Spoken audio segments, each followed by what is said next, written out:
My dad's close friend keeps infantilizing me to piss me off, and my dad refuses to stop him, so now I'm goo goo gaga never speaking to him again. Posted by you/call me Desdenova 42. Years ago, my dad met Harold through mutual friends, and they hit it off. I was 18 and in college when I met him, and we never had a close relationship. However, he always seemed to think of himself as a family friend and was extremely infantilizing and condescending toward me. Every time I saw him, I tried to tell myself it wasn't that bad, only for him to prove me wrong less than a minute later. Harold would disrespect my boundaries, say things like, "You're not 19, you're a baby," while I was talking to other people, and patronize me, my education, or my hobbies whenever he had the chance. He always noticed that it annoyed me, to which he'd playfully ask if I hated him. I always said no, but only for my father's sake. The final straw came the day Harold interrupted a barbecue to say, "I really like you, even though you're an impolite brat." I was 20 years old. I'd been quiet all day, working on a paper during the barbecue, but replied patiently and politely whenever anyone addressed me. And even if that hadn't been the case, I knew he didn't have the right to talk to me like that. After that, I started making an effort to avoid any events I knew he'd be attending. Yesterday was my father's girlfriend's birthday. They threw a small lunch party at my dad's apartment. I went there with my fiancé and our 6-month-old son. Harold was there. I hadn't seen him in months, but he still talked to me as if I were a dumb child. Never mind that I'm engaged, a mother, and 26 years old. I spent the whole party ignoring his helpful advice about me being too young to get married or be a mom. It helped that most of the other guests seemed to disagree with him. My baby spent most of the afternoon sleeping. There's a bassinet in my old room. He woke up hungry, so I went to breastfeed him and excused myself from the party for a while. When I returned, I was met with jokes and comments, all from Harold, about how I was probably struggling if my son was managing to keep me away for so long. He went on to interrupt a conversation I was having with another one of my dad's friends to question pretty much everything about my parenting. He doesn't even have custody of his daughter, by the way, and to make more comments about my age. I decided I couldn't take it anymore after he asked if I'd thought about giving my baby up for adoption. I got my son and told my fiancé we were leaving. We said goodbye to everyone except Harold. When we got to the door, Harold came to ask why we were leaving. I tried to make up an excuse, but he kept trying to make us stay. After a small back and forth, he jokingly asked if I hated him. And this time, I said, "Yes, I do. Can we go now?" He didn't say anything, and we left. On the way home, my fiancé said he was proud of me. My father called this morning to say the opposite, and we had a small fight, but ultimately decided to drop the subject. I'm sure this isn't over, but if it keeps going, it won't be because of me. This is far from my proudest moment, and a small part of me regrets it, but I'm done with that guy. Edit. Jesus Christ, that's a lot of comments. To answer some common questions: 1. I don't think Harold is in love with me. 2. Harold didn't tell me to give up my son, he asked if I thought of doing so when I got pregnant. It was still an awful question, especially since he interrupted a conversation I was having with someone else, my dad's girlfriend's pregnant friend, who was asking about my own pregnancy and delivery, to ask it. 3. I don't like making a big deal out of things unless necessary.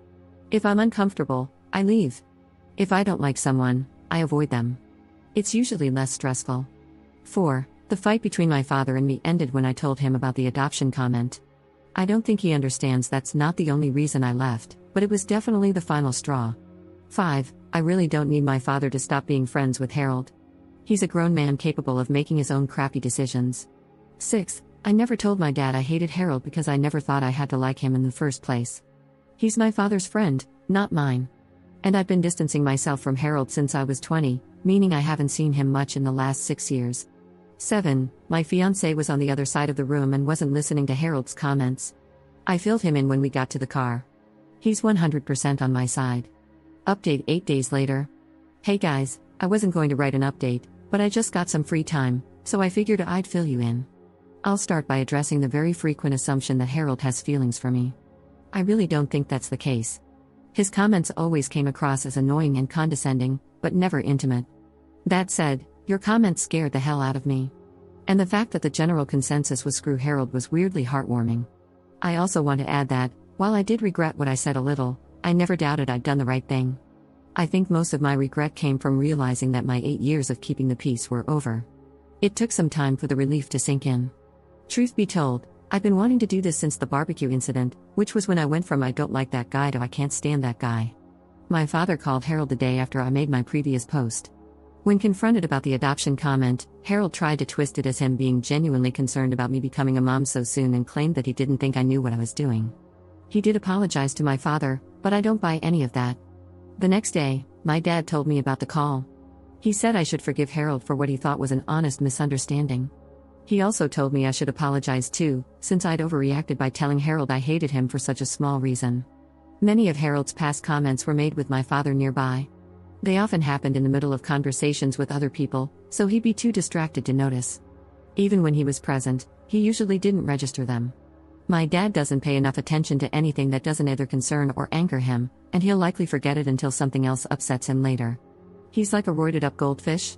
We also have different definitions of what's offensive, so he'd never think those comments were a big deal. I told my father I wasn't exaggerating when I said I hated Harold and that the adoption comment was far from the only reason. I listed most of the condescending treatment and comments I could remember, including the ones from the party. He didn't remember any of them. I made it clear that I'd hated Harold for years before the party, and that I had nothing to apologize for. I then stated that I'm no longer coming to any events Harold is invited to. My father doesn't need to stop being friends with him or stop inviting him, but he can no longer expect me to show up as well. I'll ask him beforehand, and if he lies, I'll leave. My father called me dramatic, but I pointed out that I've been avoiding Harold for 6 years, and no one even noticed, so it clearly wasn't a problem. I've only seen him a handful of times since the barbecue incident, and only twice for more than a few minutes, the lunch party last week and another party back when I was pregnant. It obviously didn't ruin my father's life. I'm not obliged to like his friends any more than he is to like mine. There was some back and forth, but he agreed to my terms. We spoke yesterday about something else, and he mentioned Harold was upset. I ignored that. I'm not going no contact with my father. Yes, I'm very well aware he's a jerk, and I came really close to cutting ties with him in the last few years, but I ultimately decided it wouldn't really fix anything. Maintaining my relationship with him has gotten a lot easier since I moved out, as we only see each other a couple of times a month. He gets frustrated that I don't call or text much, but he doesn't complain about it anymore. I don't see the point in going no contact with someone who no longer has any say in how I live my life. I'd rather just take note of what my father did wrong when I was growing up and make sure to raise my own kid differently. He's on thin ice, though, and has been for some time. He's not allowed to babysit, mostly because I don't trust him to spend more than an hour alone with the baby without falling asleep on the couch. I started pushing for him to go to therapy back when I got pregnant, and he finally began in June. His behavior around me and my younger sister, who still lives between our very divorced parents, has improved a lot since then, and I've made it clear that he won't be allowed near my son if he stops attending. This is the first time in my life my father has improved his behavior. It's hard to be hopeful, but I'm trying. And if I ever do go no contact with my father, it won't be because of effing Harold. So that's it. Overall, I'm glad I don't have to deceive anyone anymore. My relationship with my father is rocky, but I won't dwell on it. My main responsibilities are my son, my fiancé, and my job, and that's not changing anytime soon. Second update 1 year later. Hey guys, wow, I can't believe it's been over a year since I last posted about this. I planned on updating earlier, but these past few months I've been caught up with raising a toddler, getting married, yay, working like crazy, and rewatching old TV shows. Needless to say, I've been busy. Openly avoiding Harold has been working pretty well.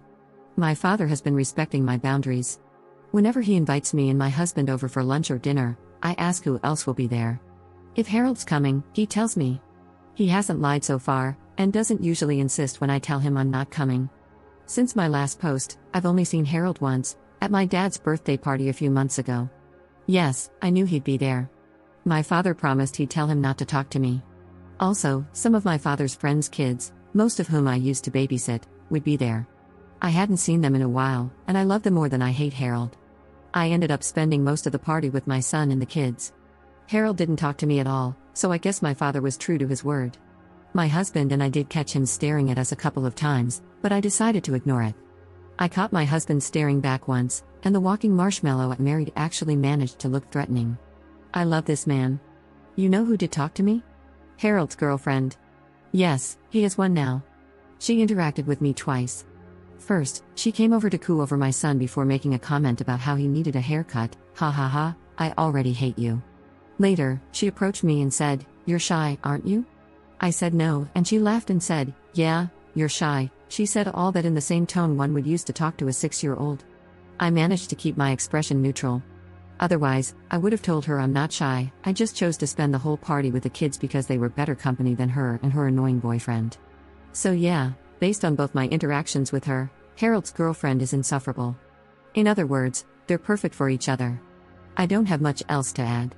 My father broke up with the woman he was dating last year, long story, and now has a new girlfriend.